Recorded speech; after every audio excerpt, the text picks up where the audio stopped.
Well, this is it everybody, the final Dynamite episode before the debut of AEW Rampage, and that extra hour can't come soon enough.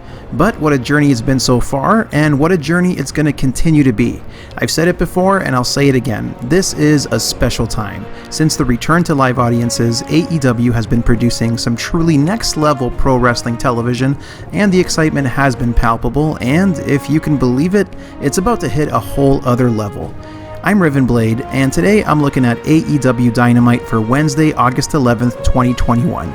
If you enjoy what I'm doing with these videos, please like, subscribe, turn on notifications, leave a comment down below and tell your friends, hey, check this out, I think you might dig it. Thanks so much, and even if you disagree with anything I say in this review, I hope you enjoy the vibe and keep the conversation going down below. So tonight, Dynamite is live from the Peterson Event Center in Pittsburgh, Pennsylvania. As you would expect, the crowd is mega hot, and they would be for the majority of the show, with a few exceptions we'll get to later. MJF and Wardlow start things off, and MJF entertainingly chews on an apple and says that Jericho's labors have made for some great viewing.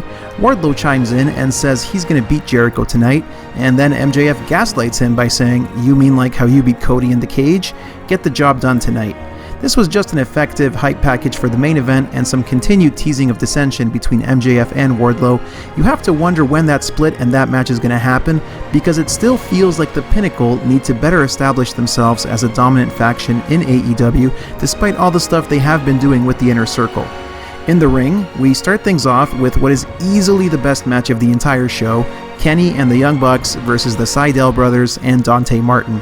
This match is what AEW does best. Fast-paced action that gets everyone over, makes it clear who's higher on the food chain, while shining a spotlight on future stars, in this case Dante Martin, so when the time comes for them to be in prominent positions, they're primed and ready to be accepted by the audience. There's so much in this match. There's an amazing assisted swan dive by Dante Martin, who gets elevated by the Seidel brothers onto the outside, a ton of double and triple team maneuvers, especially from the Elite, some incredible aerial dodges from Martin, unbelievable flexibility from Mike Seidel, hard-hitting offense from Matt Seidel, and of course some very lenient reffing from Rick Knox. At this point, the ref on the take storyline feels like it's legit, and it's only a matter of time before we see it taken to the next level. So going back to Dante Martin, he got a lot in this match, including escaping the one-winged angel.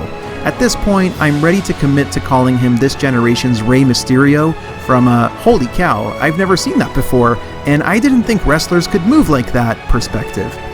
Anyway, Kenny does eventually hit the one-winged angel, and the Elite go overboard by nailing Martin with the BTE V-trigger or the triple knees for the victory.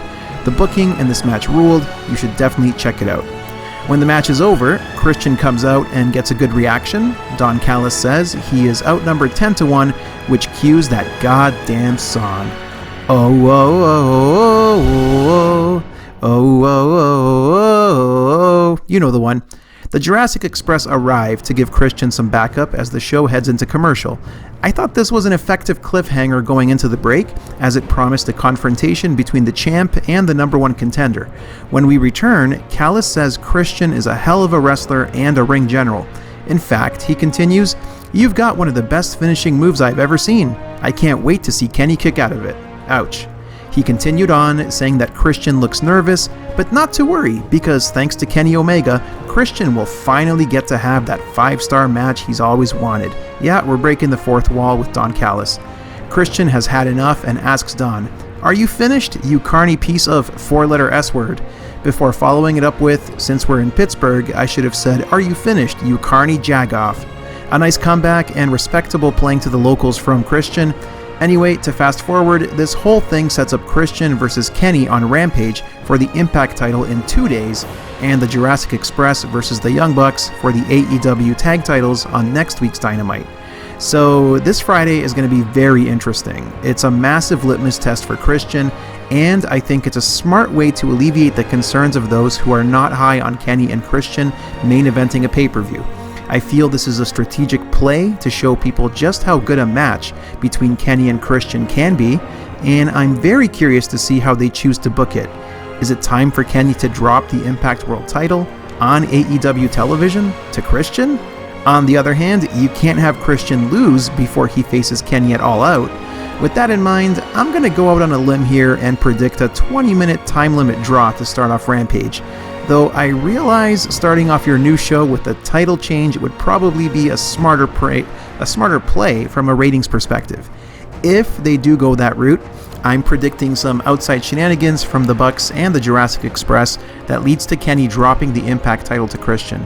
Either way, I'm curious, and they've done a good job of building intrigue for this match. Up next, we get an avant-garde Malachi Black promo. He starts it by speaking in Dutch and asks if he's really the bad guy in the story.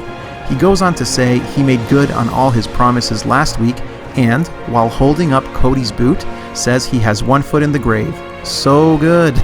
Black says him and Cody are both lonely, but that Black's loneliness is due to him choosing solitude over surrounding himself with people. His goal is to make sure that Cody is all alone at the end, to the point that in the end, Cody will realize that he's been arguing with God, which I guess refers to himself, Malachi Black. So this was some around all over the place, a bit of a promo like that, and despite some voice audio issues, it was an appropriately creepy little follow-up to their match last week. It reminded us of Black's dominant victory, and of just how big of a presence he's going to be in AEW. I feel like Cody has to come back and beat Black, but I also feel it's a bit predictable. So I'm going to predict a swerve in this program and a new direction for the American Nightmare. Let's wait and see how that goes for now. After that, appropriately, we get a commercial of the Rhodes reality series, Rhodes to the Top. Look, this show isn't for me, but I'm just going to enjoy how unreasonably upset some people are probably going to get seeing that ad. Moving on, Miro hypes his TNT title defense against Fuego del Sol on Rampage. He gets in a line about being a hot and humble man who is tasked with pleasing his hot wife again and again. He says everyone is scared of him and mentions the stipulation that if Fuego can beat him, Fuego will get an AEW contract. That adds an interesting wrinkle to the match, but I fully expect Miro to decimate his opponent and to make it incredibly entertaining, as everything is that Miro has been doing lately. Back in the ring, we've got Daniel Garcia taking on Darby Allin with 2.0 and Sting at ringside. I've only seen Garcia in AEW, and I definitely see the Bryan Danielson comparisons. He does some face stomping, kicking his opponent in the middle of a submission, or just catching his opponent mid-move to wrestle them down to the mat. There's an amazing counter to Darby's second rope coffin drop into a rear naked choke in this match, but it's all for naught as Darby does eventually win with the coffin drop off the top rope. If you enjoy technical wrestling mixed with modern high flying, you'll enjoy this one. And Garcia is definitely someone to watch. After the match, 2.0 try to get involved, but Darby and Sting clean house, which later sets up a tag match that will take place next week. That's right, for the first time in AEW, we're going to get Sting in the ring on Dynamite. I have loved his first two matches in AEW, and I'm definitely looking forward to this one. After that, we go to the back where Pac is jacked up as he addresses Andrade. We don't know ya, we don't like ya, we don't know why you're obsessed with Death Triangle, and if you have a problem with anything I say, anywhere, anytime, come and have a go if you think you're hard enough. This was great, brief, punchy, and to the point. Barring a swerve, Pac versus Andrade looks like it's going to be the all-out match, and I'm definitely looking forward to those two squaring off. I know there have been some concerns expressed about Andrade having some ring rust since coming to AEW, but with a match against Kenny coming up in Triple Mania this month and a match against Pac next month, he should shake that off pretty quickly. So back in the ring, we get Orange Cassidy, Chuck, and Wheeler Yuta taking on Private Party, Matt Hardy, and the entire motley crew that is the Hardy family office at ringside. This match was okay, but I don't think it needed to be on the show. The fans seem to agree and are a bit lukewarm, occasionally popping for spots like Orange Cassidy's kicks, his hilarious bottom rope splash, and the orange punch that is hit near the end of the match. At one point, Nyla Rose comes out to attack Kris Statlander and drops her on the outside ahead of their match later on in the show. Anyway, eventually, Hardy hits the Twist of Fate on Yuta for the victory, but I think we should start asking if it's time to sidestep out of the HFO. Listen, I love Private Party vibing with Angelico, I have enjoyed Matt Hardy in certain moments, but the faction as a whole hasn't clicked for me on a consistent basis. And it feels like they need a refresh of some sort or to kind of find their lane or an interesting story. Maybe it's just a single feud or something that can do it. On the other hand, they're fine enough mid-card fodder for now, but there are times, like tonight, when it feels like they're kind of heatless, so I hope they sort that out soon. We go back to the back, where Chavo says that Pac is going to find out who the boss is at All Out. It looks like Andrade and Chavo have a bit of a miscommunication, or maybe aren't on the same page, as Chavo is the one who essentially makes the match for All Out. Anyway, like I said earlier on, I'm pumped to see Pac and Andrade go all out at All Out. Sorry. After that, promo night continues as we get a brief Santana and Ortiz pre-tape segment. They say the next time they meet FTR, the outcome will be different.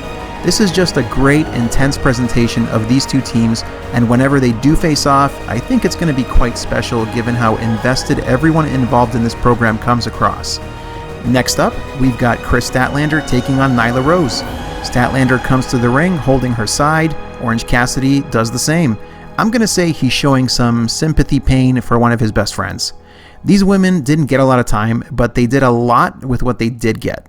There's a great looking kick from Statlander early on, a nice pounce, and a beautiful release German suplex from Nyla.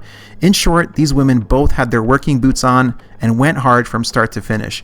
The only unfortunate moment of this match came during a poorly timed moment on the outside where Chris gives Orange Cassidy a thumbs up for like a really long time. In hindsight, I think they were waiting for Vicky, but it looked like Vicky missed her cue because she did eventually come to that side of the ring to scream directly at Orange Cassidy for a comedy spot, but it happened, after waiting for a while. Back in the ring, there's another great moment. As Nyla is setting up for her knee drop, Statlander walks off the top rope doing a handstand, very impressive. I could never do that in my entire life.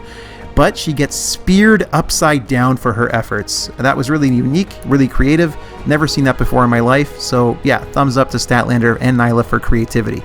Eventually, Statlander hits a powerbomb on Nyla off the top. Then, seemingly out of nowhere and to the surprise of almost everyone, Statlander hits the Area 451 and, whoa, 1, 2, 3. A statement victory for Statlander on Dynamite. She's definitely the next in line after Red and Britt have their match on Friday, and outside of the miscommunication on the outside, she looked damn good here in this match. Alright, time for another promo. The Young Bucks say it's going to be a layup to beat the Jurassic Express next week, but Luchasaurus runs into the frame and blocks the ball as one of the Bucks goes to the basket, and Jungle Boy gets involved, slams the ball in. Nick says it was a foul, Brandon says actually it was all ball, and the Bucks are pissed and humiliated. Just some easy hype for the tag title match next week, and something that just, expands the basketball motif they've had going for the last couple of weeks. Up next, a promo package for Red Velvet. She says she has mutual respect for Britt because of how hard she has been grinding. She goes on to say she had to prove herself in AEW. She talks about her journey, says that she hasn't been afraid of anybody in the ring before talking up her record and hyping up the match with Britt. Velvet is a very strong promo, and I was happy to see this. AEW likely knew the crowd wouldn't give her a chance on the mic with Britt in the ring, and gave her this nice showcase piece instead. Speaking of Britt, she gets a hero's welcome in the arena, massive DMD chants, Red Velvet's name gets booed. Britt says, I've always been at the top of AEW, I've always been the face of this division, I've always been the baddest bee on the block. She says she wasn't afraid to step up when the company desperately needed a new women's champion, and she wasn't afraid to step up when Pittsburgh needed a new champion. This line in particular got a massive roar and pop from the fans. Britt then holds up the women's title, saying she is presenting hope to the Pittsburgh fans. I could only think of like Star Wars and A New Hope when she said that. Anyway, speaking of hope, she says, addressing Red Velvet, you might have had a glimmer of it if you were wrestling me in any other city, but not Pittsburgh, not here. You wanted to swim with the sharks, so I'm going to drag your ass to the deep end. So this Friday, it's me, it's you, in the main event. The crowd goes wild. Red Velvet attacks her after the promo, and officials hold them off each other. Just great stuff in this segment, and it's clear that Britt's alignment changes depending on her opponent. As a big Red Velvet fan, I don't like to see her get booed in a situation like this, but it was bound to happen given the city. And I know some people are going to be, up and down on what is Britt's alignment, and is she a face or a heel? Her booking doesn't make sense. To me, it's working. Britt's still an awesome promo. Let's get over it. Then there's a quick Ricky Starks and Brian Cage video. Brian says he can tell when Ricky is lying because his lips are moving. Classic line. They hype the match that this is happening next week on Dynamite. Alright, let's do it. They've been building this one on TV for a few weeks, and I'm going to be very curious to hear the crowd reactions in Houston for Ricky Starks and Brian Cage. Next up, we get the Impact Tag Team Championship match between Evil Uno and Stu of the Dark Order, taking on the Good Brothers, with Scott D'Amore out to do some color commentary. Excalibur also makes sure to note that there's some dissension in the Dark Order ranks, as only Colt came out with Stu and Uno, because group members disagree over whether or not they should respect Hangman's wishes. This is an interesting little wrinkle, though I hope the Dark Order stays together and they stay strong, because I've always loved them coming out as a unit on the ramp to show support to one another whenever one of their own is in the ring. It's kind of a nice family thing that I don't see often enough in wrestling, so I love it from the Dark Order and I hope they keep it. Anyway, I'm tired of seeing the Good Brothers on AEW television, at least in an in-ring capacity. Between this match and the Gallows and Kazarian singles match a couple of weeks ago, these guys just aren't doing much for me from a character intrigue or excitement perspective. Maybe they're perfectly funny guys to hang out with backstage, but while they do add something to the Elite stable in terms of body size, I'm kind of looking forward to seeing them just go back to Impact. If that happens. I don't know. Whatever. So yeah, this match becomes a bit of a cluster on the outside. Cutler gets involved with Uno. Colt takes out Cutler. Kazarian comes out and takes out Cutler again on the ramp and brings him to the back, which leaves the Good Brothers to fight for themselves. The crowd wakes up for this match in the second half, and it all ends with the Good Brothers hitting the Magic Killer to retain the Impact titles. I don't know. Outside of the Dark Order intrigue and getting to see Uno and Grayson do their thing a little bit, this match honestly just didn't do it for me. And that's mostly because of the Good Brothers, so I'm sorry to say that, but it's just how I feel. Continuing the Cross Promotion, we get a brief promo package hyping up the NWA Women's Championship match between Camille and Layla Hirsch. It was fine. I have to say, AEW gave some very generous time to other promotions on this show, which is fine given how much screen time Impact has given to Kenny on their show.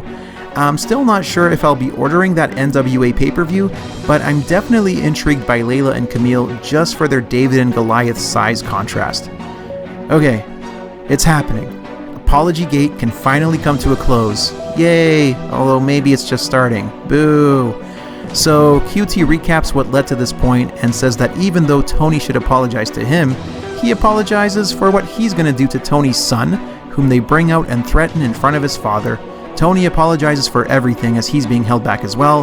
His son gets hit with a diamond cutter as QT doesn't accept Tony's apology. This activates Paul White from the back, who comes out to a pretty good pop from the crowd before hitting a choke slam on Aaron Solo and staring down QT Marshall. Excalibur says, "What an incredible bond between Paul White and Tony Schiavone from Dark Elevation." So what are we doing here? Like Paul White and Tony's son taking on QT and Camarado, or something else? Whatever it is, I hope it happens on Elevation and not on Dynamite, though I know White's first AEW match should either be on a pay-per-view or a televised show. Honestly, I'm too bored by this factory stuff to care. Next. We get a recap of Joey Janela's heel turn on Dark Elevation. Okay, I mean, my biggest question is about where they're going to continue this story. I'm a Sonny Kiss fan, and I hope AEW gives him a bit of a push coming out of this program, whether that's on YouTube or on TNT. As with all things, wait and see. Finally, it's main event time between Jericho and Wardlow with MJF at ringside, not as a ref, as he said last week, so that was confusing, and yes, he is just at ringside. So Jericho is still way over. He hits a codebreaker very early on, but Wardlow kicks out at one. Very cool. Wardlow tosses Jericho around on the outside a bit. He hits back-to-back power bombs back in the ring, though he struggled mightily with the second one, apparently because something got messed up with Jericho's pants, so Wardlow just deadlifted Jericho anyway. Beast. Then he keeps powerbombing him through the commercial break. Honestly, like all the commercial break stuff, powerbombing made for some pretty entertaining picture-in-picture viewing, so yay, plus to that.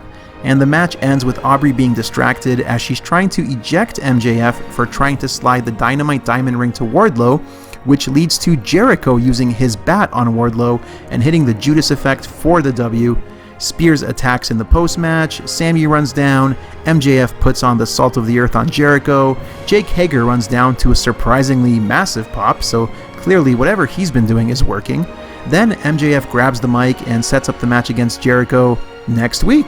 The stipulation is that Jericho can't use the Judas effect or come down to the ring with his theme music. You know what that means, a cappella Judas, which should sound incredible. Finally, Rampage is hyped one more time while Jericho sells his arm like a champ. So this show was loaded, as I counted a total of 21 segments, and for me, the first half of the show was much stronger than the second half. In general of late, the inconsistency of the HFO, the boringness of the Good Brothers matches, minus Carl Anderson versus Jon Moxley, and anything involving the Factory right now, feels like it drags down the segments they're in.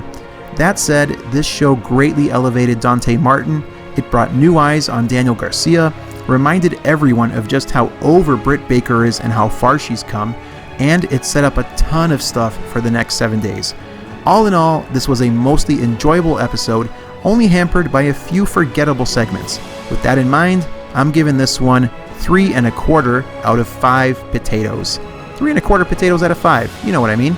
But what about you? What did you think of Dynamite, and what are your expectations for Rampage? Let me know in the comments. And if you've made it this far, you probably liked this video. So make sure to give it a thumbs up, subscribe to my channel, and turn on notifications. Until next time, thank you all so much for watching. I appreciate it.